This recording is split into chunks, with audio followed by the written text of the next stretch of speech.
What's up, DNA gang? Y'all know the name. How y'all doing today? Today we got Young Donuts House guy. I hated working with this guy. We all got that one employee that, hey, can I get a smoke break? Bro, you just got here. Man. Hey, I'm finna go on lunch break. Damn, you just came back from a smoke break. No hey, cap. I need another smoke break. Damn, bro, you might as well get paid for not to work. God damn, I'm doing everything. Right. I had to check somebody behind that shit. Talking about I can't stand up for 8 hours. I don't give a fuck. We ask you we tell you what the requirements is when you sign up for the job, and you click yes, I can do it. But see, that's the thing. You my coworker. I don't give a fuck about your problem. Like, damn, babe, you ready? I'm ready. Y'all ready? I'm ready. Cue the intro. Yeah. Let me draw the boat, bitch. You know I wreck the shit. Get it by the boat, watch a nigga make it flip. I ain't a little boat, but I just one night the bitch. Alright, before we get into this, hit that subscribe button. And that notification bell so you don't miss another video. Let's get right into it. And that's when I decided that I hate this dude. You know, if you want to finesse the system, suck up to the bosses, jerk off all day in other departments, and gossip like a teenage girl, fine. But I had a guy. Credit. I name dropped. Name was DeWiggins. He was like that. Always in the, because I was a security guard. Always in the the main security room, talking with the people. He ain't even supposed to talk to them. Because we was like companied out, so our security wasn't the same as their security. We were just the outside people to make sure nothing came in and came out stolen. But in there, they was watching them as they worked inside. So he wasn't even supposed to be in there, but he was always kissing them. And the next thing we know, he get the captain fired, and now he get promoted. I was like, damn, you grind me like that?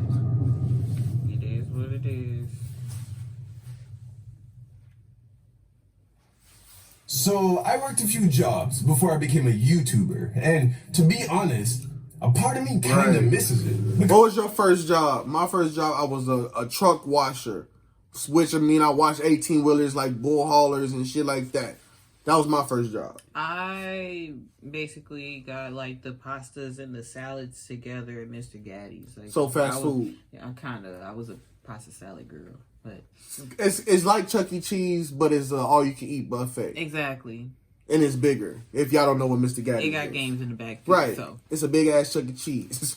Once you're out of school, the workplace is the last place where you don't have to try to make friends. You know, like at school and at work, making friends just kind of happens. When you're forced to be around the same people on a regular basis, I gotta fuck with you. It's only a matter of time before you start finding things in common. I mean, how many best friends and relationships have been the result of just being randomly placed in the same room as somebody else because of a class or a job? Like the testing But not room. everyone you meet at work is cool. Right. Because I swear to God, my testing room buddies thought they fucked with. I was like, no. Just during test time. Right. Test time is what we cool at. But see, during graduation, we sat with all of them motherfuckers. Right, and that was we was all just dropping it up. Like, what up? Man, we made it, my nigga. Like, we about to walk this stage. So you remember buddy that was in between us? Right. He ain't make it. Right. He ain't make it. Bro. Likable person. We were looking around like, hey, where's There's so-and-so? only someone else that just knows how to get under your skin. Well, today, I'm going to be telling you a story about a coworker who I really grew in this life. So, a lot of you know that technically my first real job was working for McDonald's back in Broward, Florida, my junior year of high school. Nope, I didn't know. It didn't take me more than a couple months to get fired, so I don't really count that as my first real job. No cap, I worked at that job for like up until I left for college. So I was a sophomore. So 2 years. Sophomore year, junior year, senior year. So 3 years. Then I went back to the job after my year in college, and I worked like a year and a half there, and I decided to leave. See, my first job, I worked there for 10 months, and then I actually found a better paying job, so then I went there. She always chasing that money. I sure did. No, I always used to tell them, you got to be loyal to somebody. I tried, but they was paying me minimum wage, and then these people was paying me like $3 more than what I was already making, so I was like, oh, fuck that, I'm going over there. Right. I feel it, though. I stayed there for 10 months, and then went to school. Came back and worked at Planet Fitness for real 3-4 years. Right. Fired. So I don't really count that as my first real job. To me, my first real job was when I worked for Dick's Sporting Goods. I always wanted to work there. California, right after I graduated high school, I realized that I needed a job. And I just started dating a girl whose big sister was an assistant manager at the Dick's Sporting Goods.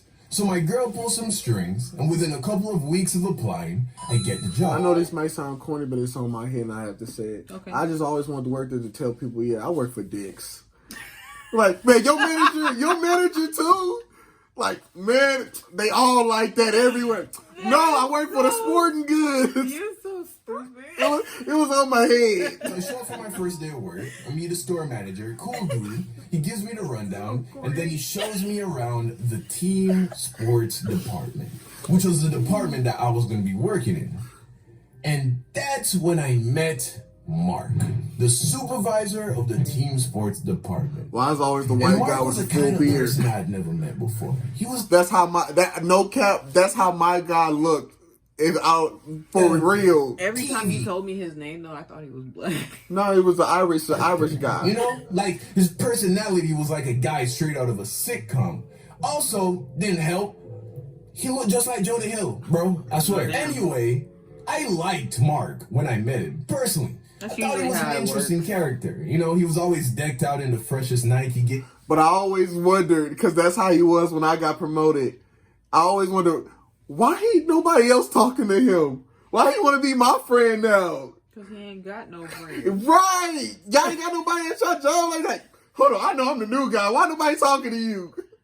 I don't know. Why nobody fuck He was with very you? charismatic, and he knew everything about baseball, which Right. I knew nothing I know a about. boy that And looks since just like baseball that. was I a worked top with selling him for a product, while. I found myself constantly asking him questions. cool as fuck, And he was though. always very nice and patient with me. So I was rocking with him. One day, I walked to the back of the store, you know, the behind the scenes part. Right. I went to the back to print some signs for some products when I saw Mark chilling in one of the little office rooms with this other employee.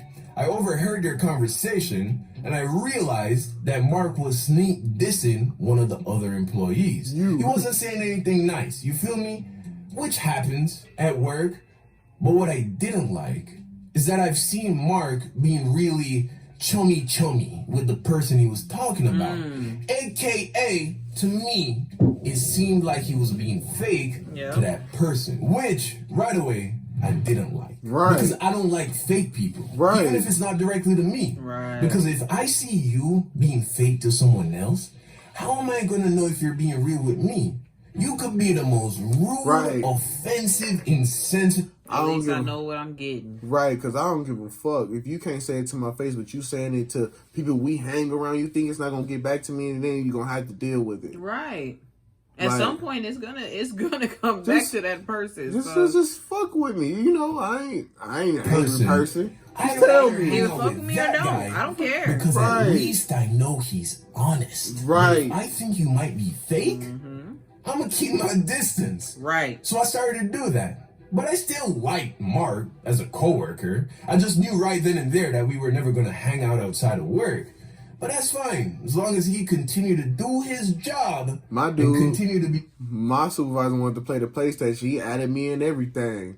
reliable supervisor. Well, then you know, who Couldn't wouldn't call want you off. to talk Had to about what appear other people- offline. Well, that's not Thought you was sick. So I wanted to be a great employee. That's just who I am, right? I'm competitive, and anything I do, I try to do really well. Right. So anything that was asked of me, I tried to do at a high level, Right. and with a great attitude. All the And I time. don't think it took long for Mark to recognize that, because in a matter of days of working there, Mark had me running around the store doing everything, right? Cleaning the bathroom, moving heavy equipment, organizing the back room, Man. fixing apparel, any and everything. And at the time, I didn't think anything was wrong with it. No cap, I thought my dude was gonna trying to get me in trouble. Like, nah, you ain't gotta worry about that. Let the floor workers handle all that. Man. And I just said, fuck it. I sat back and I was like, I didn't feel right. Nah, see, I didn't feel right. That's how my old general manager was, because he realized that I was catching on to a lot of shit that he was doing, but I was doing it better Right. than like his last assistant manager, than him, and so he was Right. like, "Oh, okay, cool, you do that,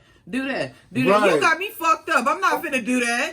I was a new guy. That's your I had to job. earn my stripes, and I was getting paid by the hour, so I did what Mark told me to do. He ain't even your manager. But the longer I worked there, the more I started to notice that Mark wasn't around his department very much. He spent a lot of time in the back office, chopping it up with the store manager. That, or he was in the golf department playing on the golf simulator. And after a while, I realized that this dude was just offloading all his work onto his subordinates. Eventually, other employees started to let me know that this is just what he does. So one night, I'm closing the store after a very busy day, and my department was in shambles, right? And when you're closing, you're supposed to leave it looking close to perfect for when the store opens in the morning. Right. But that day, Mark had the midday shift. But because he was busy jerking off in the other departments, he ain't helped me clean.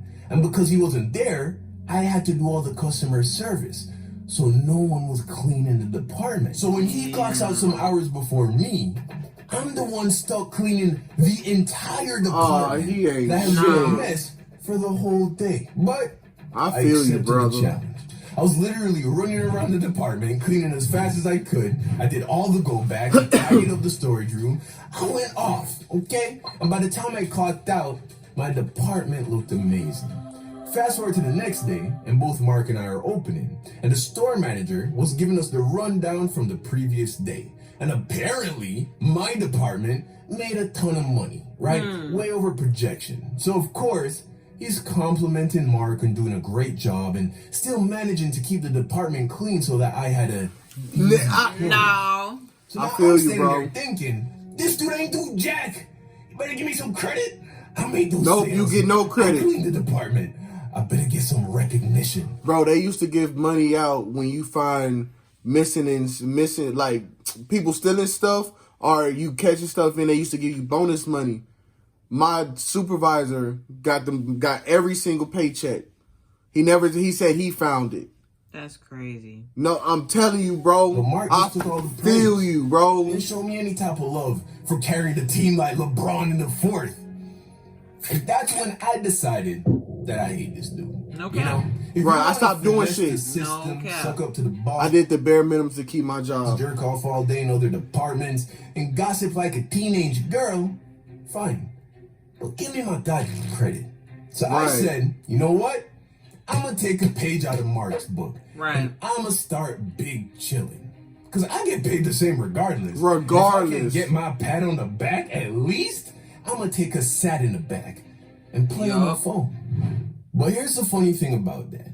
When I stopped working as hard, my life got harder. Because you may not get credit when you make everything go right, but when things go wrong, best believe everybody's pointing their finger at you. And I try not to be the blame other people, point fingers kind of guy. Right. So I wasn't about to start complaining to the store manager about Mark, especially since I knew that Mark had spent the last year greasing this dude up. So after I realized that not working hard on the clock wasn't getting me the sense of justice that I wanted, I went back to working hard. But this time for me, you know, I didn't care if I wasn't going to get the credit. I still wanted it. Right, I didn't want to get fired either. Whatever. Mark continued being Mark, and that's how things went for a while. And I thought that's how things were going to stay. But one day, I hear that Mark is putting in his 2 weeks. Apparently, he thought he was going to get some promotion, but turns out that upper management saw that Mark was a poser and gave the position to someone else. I guess he didn't like it. We watched the cameras. That's what you get. Right, he got demoted and he was like, man, fuck this. He didn't even put his 2 weeks. He just walked out, left his shirt, and he left his ranks and shit.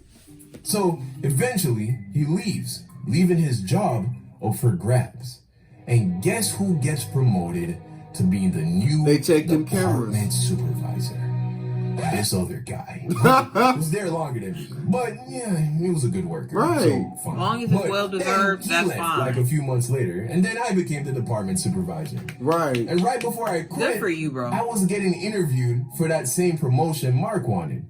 So moral of the story, if you ever have the displeasure of working with someone who doesn't pull their own weight, or you feel like you're not getting credit for your work, they see what's going on. Just because they aren't telling you doesn't mean they don't see it. Right. And as long as you work hard for working hard's sake, Right. underperformers will get exposed. Every And time. one way or another, Right. you will eventually rise to the top.